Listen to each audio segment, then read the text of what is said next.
Welcome back. The Kingdom of Lesotho's National Reforms Programme is officially back on track. Following lengthy court challenges, the government has finally caved in and is willing to implement the Omnibus Bill in its original format as per the instruction of the highest court in the land. Following the regional body SADC's mediation process led by President Ramaphosa, the Kingdom of Lesotho was urged to undergo the national reforms mainly on security, judiciary, parliamentary, public service and media reforms, among others. The two houses of parliament have met outside parliament to be orientated to the contents of the original version of the Omnibus Bill. This meeting is designed to thresh out any potential misunderstanding ahead of tabling the Omnibus Bill in the Parliament in the coming days. I think you'll remember that it has taken almost 24 months to reach here. We are confident that this time around we will be able to table the bill in Parliament within a very short time. This version is the original version that is being presented to the workshop today. And it is the same document that we are going to present in Parliament when we reopen. Therefore, we have not yet done any work on it. The work will be done by the parliamentarians themselves. And any groups of people who have interest to bring in any new information, they are allowed to come to the committees and present their concerns and propose any amendments that they would like to do. And the process is being endorsed by the former chairperson of the National Reforms Authority.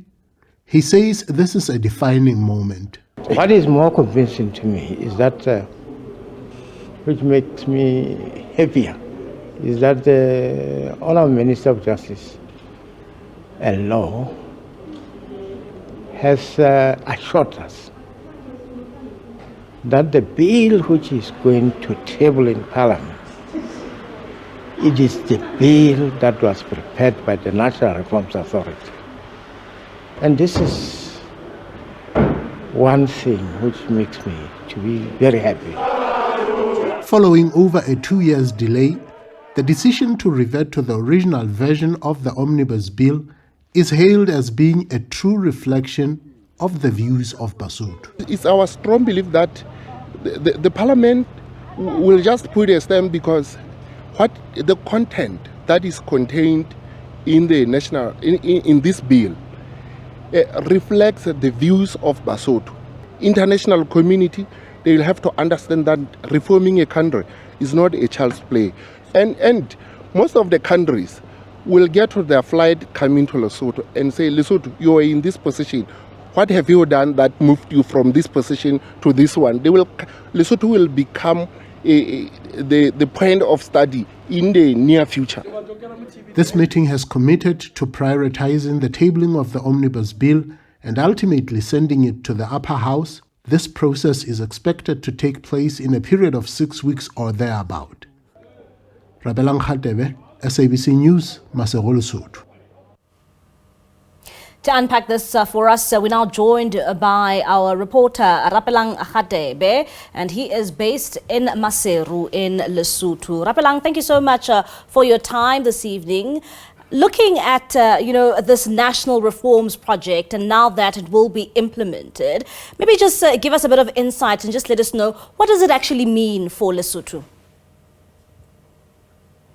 Yes, Mbali, and thank you to you. It has taken, I think, close to 10 years just to try and set up the wheel turning such that Lesotho can at least say they are in a process to now implement this bill.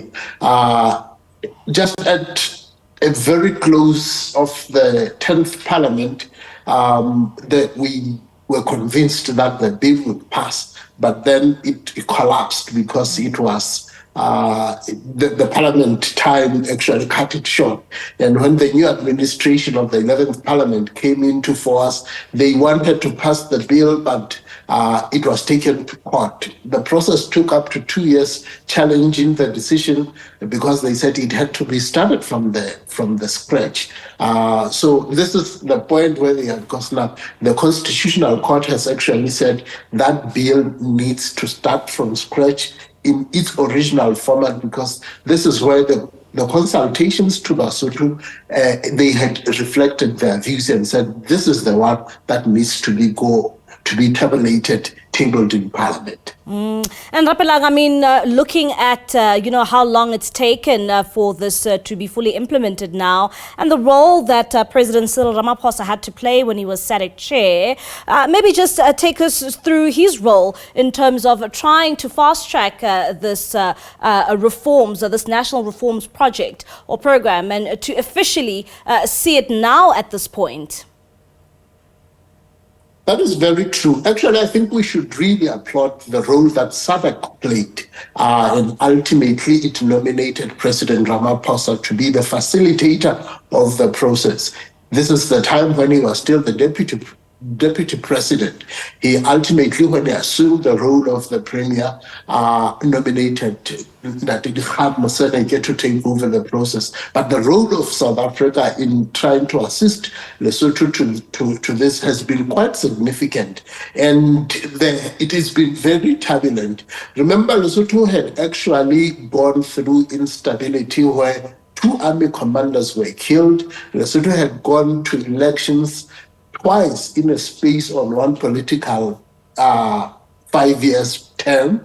And the political parties were just falling apart. The starting of the coalitions had led to massive instability. This is where I think ultimately SADC put together a team that actually went to find what actually is the cause of this instability, because it is pushing Lesotho backwards. And then about 7 recommendations, amongst them the security cluster, the judiciary, the parliament, the media sector had to be reformed such that Lesotho can at least start to have some sort of stability. So the role of President Ramaphosa has been very patient, has tried his level best, because knowing that other than they are just the immediate neighbors, it affected South Africa when Lesotho is becoming unstable. So I think it's quite commendable that finally, even after 2 years, that Omnibus Bill can now pave way, because it is still not complete, but it is in a position that says it can open huge debate to cut short the constant floor crossing of politicians. All of a sudden, now we have to call for elections because the government does not have enough power. And even politicians who are now using government as their source for nepotism and self-enrichment, it tries to curtail that some sort of stability can reign in Lesotho's politics. And Rapelang, talk to us about the instability. I mean, you keep on emphasizing on that, the instability that this caused in Lesotho, and especially to get to this point now of seeing this national reforms program. Exactly. Lesotho was really mad with instability. Remember when the junior officers actually overcome and killed 2 military officers. As we speak, General Bladika is still languishing in the maximum jail. It is the result of those instabilities. And there was a time when the police and the military were at loggerheads, huge political instability. And most of these instabilities still have an influence emanating from the politicians, who at times they get exonerated because they are politicians, but members of the security forces are often left behind hanging, having to deal with the consequences of what has been the origination from politicians. So this led to huge instabilities, and these reforms would say there should be less meddling of the security sector with politicians, such that a politician should think twice before they co-opt the security sector to fight their battles at times. So I think this this reforms, which was the recommendation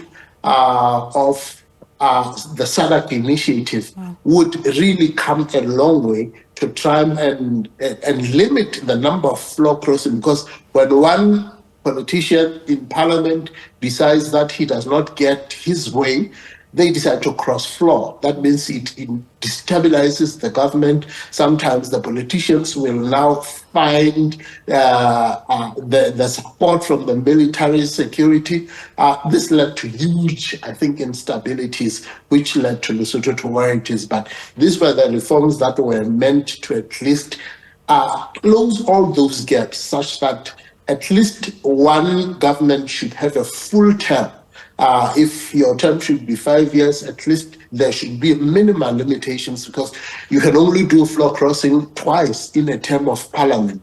This would heavily assist such that politicians don't just wake up and decide because they're not happy with the status quo, they want to floor cross, destabilizing the entire government, leading to insecurity. And moving forward for the Lesotho country, when can we actually expect the tabling of the Omnibus Bill?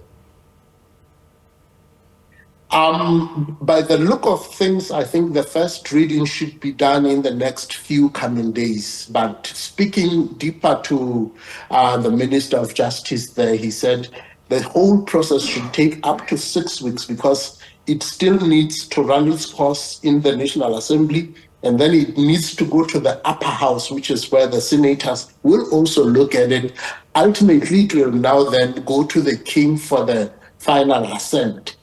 So he said this process should take up to 6 weeks, but he hopes the process should run smooth enough. It will be a huge celebration. I think if you listen to one of the interviews at the end, he says, if this passes and it becomes a law, even many countries who have struggled with passing basic reforms would probably look into Lesotho to try and understand how they made it through. So it is a milestone really worth celebrating.